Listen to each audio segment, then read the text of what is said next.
শুভ সকালে শুভেচ্ছা জানাই সবাইকে। তো আজকের সকালটা শুরু করছি ছাদের উপর থেকে। মোটামুটি কদিন ধরেই বৃষ্টি হচ্ছে, সেটা তোমরা সবাই দেখেছো। কারণ কি বলো তো, প্রথম দিনে একটু হালকা হালকা বাতাস ছিল, তারপরে রাতের বেলা হয়েছে সেই রকম বৃষ্টি। যদিও আমাদের পাখা চলছে, একটুকু বুঝতে পারিনি যে এই বৃষ্টিটা হয়েছে। তো চলো সকালটা শুরু করলাম। এবার বিছানা টিছানা সব কিছু কমপ্লিট করে নিই। কারণ কি বলো তো, এই দুদিন ধরে মোটামুটি খুব ব্যস্তই থাকি। এই দুটা দিন ধরে ওর রিয়ার স্কুলে একটু কাজ আছে, সেটার জন্য বারবার যেতে হয় ওই কাজটার জন্য। আবার রান্না বান্না করে খাইয়ে দাইয়ে ওদেরকে রেডি করানো, তারপরে আবার আমার কাজ, আমার টিউশন, আমার সমস্ত কিছু নিয়ে একটু চাপের মধ্য দিয়ে চলছি। তারপরে চলতে চলতে হুট করে যে এইরকম অবস্থা হয়ে যাবে সেটা কখনোই ভাবতেই পারিনি। কারণ কি বলতো, আমার শরীরটার উপরে সমস্ত মেনটেন করছে আমার শরীর, আমার সংসারের যাওয়া পাওয়া। তো আমি যদি ভালো না থাকি তাহলে কিন্তু পুরো সংসারটাই অচল হয়ে যায়। তো এই জন্য সবসময় চেষ্টা করি সুস্থ থাকার, ভালো থাকার, কিন্তু মাঝে মাঝে এমন চাপ চলে আসে মাথার উপর দিয়ে যেটা নিতেই পারি না। তো চলো এবারে হচ্ছে রান্নাঘরের সমস্ত কিছু গুছিয়ে নিয়ে তারপরে হচ্ছে কি বলতো, রান্না বান্নার পালা। একটা ভালো খবর আসতে না আসতেই তার আগেই একটা খারাপ খবর চলে আসে। এটাই আমার ভাগ্যে আর আমার পক্ষে বারবারই ঘটনা ঘটে, কেন আমি নিজেও জানি না। এই ভাদ্র মাসে কদিন ধরে ভাবছি সমস্ত কাজগুলো কমপ্লিট করব। একদিন তো ঘর মোছামুছি, ঘরের কাছাকাছি আর এই রান্নাঘরটাকে কমপ্লিট করতে পেরেছি, সমস্ত কিছু কেচে টেচে। কিন্তু ভাদ্র মাসে সেই যে কাপড়গুলো শুকাবো সেটা কিন্তু আর সময় হয়ে ওঠেনি। আর এই রান্নাঘরটা ঘুম থেকে উঠে আগে ক্লিন করতে হয়। আর একটা কথা তোমরা কমেন্ট করে বলো তো, রান্নাঘরে আমরা তো 3 তলার উপরে থাকি, কোথা দিয়ে যে একটা ইঁদুর চলে আসে। জানালাগুলো কিন্তু বন্ধই থাকে, ওই নিচে একটা ফুটো আছে জল বের করার, ওই ফুটোটা দিয়ে রোজ রাতে ইঁদুর ঢুকে যায়। ওই ইঁদুর ঢুকে তারপরে কি বলো তো, ওই ইঁদুরটা চলে আসে পুরো রান্নাঘরটাকে পায়খানা করে টোরে একদম নোংরা করে দিয়ে চলে যায়। আবার সকালে উঠে আবার ক্লিন করতে হয়, একদম বিরক্ত হয়ে যায়। তো যেটা কথা তোমাদেরকে বলছিলাম, কালকে যখন আমি রিয়ার স্কুল থেকে আসি, যাওয়ার সময় তো ভালো গিয়েছিলাম। দুটো জায়গায় যেতে হয়েছিল, একবার হচ্ছে কলেজে, একবার তারপরে ওখান থেকে আবার এই সারদা বিদ্যা মন্দিরে, তো একটা কাজের জন্য।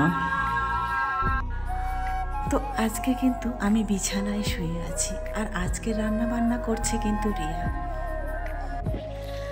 তো এইরকম করে আর ওই দিন বারবার যেতে হয়েছে 2বার। আর যমুনাবালি তো কতটা দূর, এখান থেকে যারা দেখেছো তারাই বলতে পারবে। তারপরে সেই দিন ছিল এই ভাদ্র মাসের সব থেকে বেশি রোদ, আর এত রোদ ছিল ওই দিন। আর আমি যাচ্ছিলাম ঠিক 1টা-1:30টার দিকে, রাস্তাঘাটে কোনো টোটো পাইনি। যাওয়ার সময় যদিও পেয়েছিলাম, আর আসার সময় কিন্তু পুরো রাস্তাটায় একটা টোটো পাইনি। সেই যমুনাবালি থেকে এখানে এসেছি হেঁটে হেঁটে, আর উপরে মাথা দিয়ে রোদ আর নিচে পায়ে হেঁটে আসা, এটা নিয়ে যে কি প্রবলেম হলো, রোদটা তো পুরো শরীরে বসে গেল সেটা তো ছিলই। তার মধ্যে যে কি ব্যতিক্রম হলো সেই দিন থেকে, যে এত পেটে ব্যথা বলতে পারবো না। পেটে ব্যথা বলতে তলপেটে ব্যথা। তো এটা গ্যাসের ব্যথা না কোনো রকমই, সেটা বুঝতেই পারছি। তো সেই জন্য ওই দিন থেকে কাল আর আজ সারা দিন বিছানায় শুয়ে আছি। এত শরীরটায় ব্যথা আর পেটে ব্যথা, জ্বর বলে বোঝাতে পারবো না। তো এই জন্যই বললাম, একটা ভালো খবর আসার আগেই কিন্তু একটা খারাপ খবর সামনে চলে আসে। তো ভালো খবর বলতে যেটা তোমাদের বলতে চেয়েছিলাম, তো কিছুদিন 2 দিন আগের একটা ব্লগে বলেছিলাম যে মাকে আমি এখানে চিকিৎসা করার জন্য নিয়ে এসেছিলাম, কিন্তু পুরো ট্রিটমেন্টটা মায়ের এখনও তো কমপ্লিট হয়নি। তো বেশি হয়ে গেছে, মোটামুটি ছিলই না। তো চলে যায়, ওই যে বললাম মায়ের এখানে মন বসে না, তো চলে যায়। তারপরে মাকে আজকে ফোন করেছিলাম, তো যাই হোক মা একটা খারাপ খবর দিল। খারাপ খবরটা শোনার পরে মনটা একেবারে আর কিছুতেই ভালো লাগেনি। খারাপ খবরটা বলতে যে আমার যে কাকিমা হবে, মানে পাশের বাড়ি, আমার ব্লগে হয়তো দেখেছো আমার বাবা যেখানে শাকসবজি লাগায় তার উপরের বাড়িটা, তো সেই কাকিমাটাও মানে ওরও দুটো কিডনি নষ্ট ছিল। তো ওই কাকিমাকে নিয়ে যাচ্ছিল পূর্ণিয়াতে চিকিৎসা করার জন্য।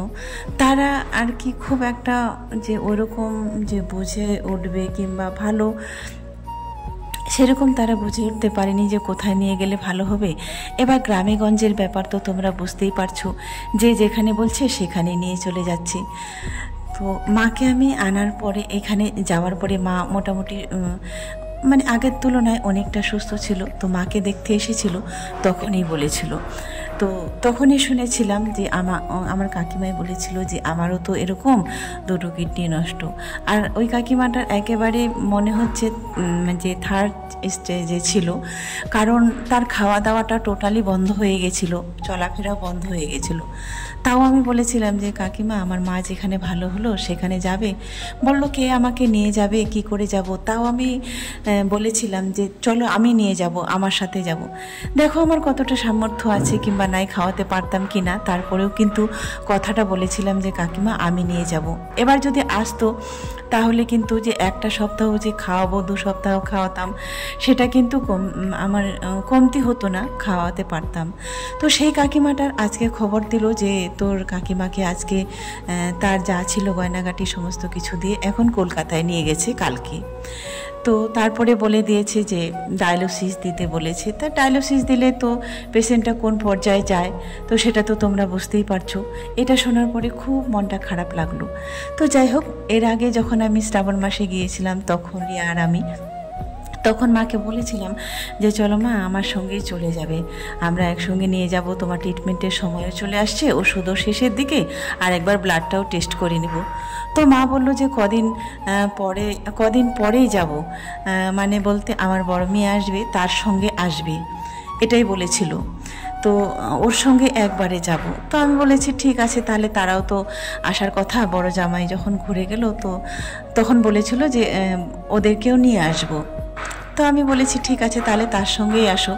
তো এই শুধু মা কদিন আগে ওই মানে পরশুদিন খবরটা বললো যে আমরা যাচ্ছি, রেনুয়ার আমি যাচ্ছি। তাতে আমি খুব খুশি ছিলাম, বাড়ির সমস্ত কিছু কাজবাজ কমপ্লিট করছিলাম আর কি। আর মা আসলে তো যেহেতু ট্রিটমেন্টের জন্য আসে তাহলে তো কিছুদিন থাকবে, মোটামুটি 1-2 মাস 3 মাস, যাই হোক কতদিন থাকবে আর কি। সকাল থেকে আজকে ভিডিওর সামনে আসতেই পারিনি, কারণ ওই যে বললাম যেদিন ছুটি থাকে সেদিন আরও কাজ বেশি থাকে। তো আজকে হচ্ছে রবিবার, আজকে ছুটির দিন। মাথাটা এতটা যন্ত্রণা করছে, চোখটা বন্ধ হয়ে যাচ্ছে।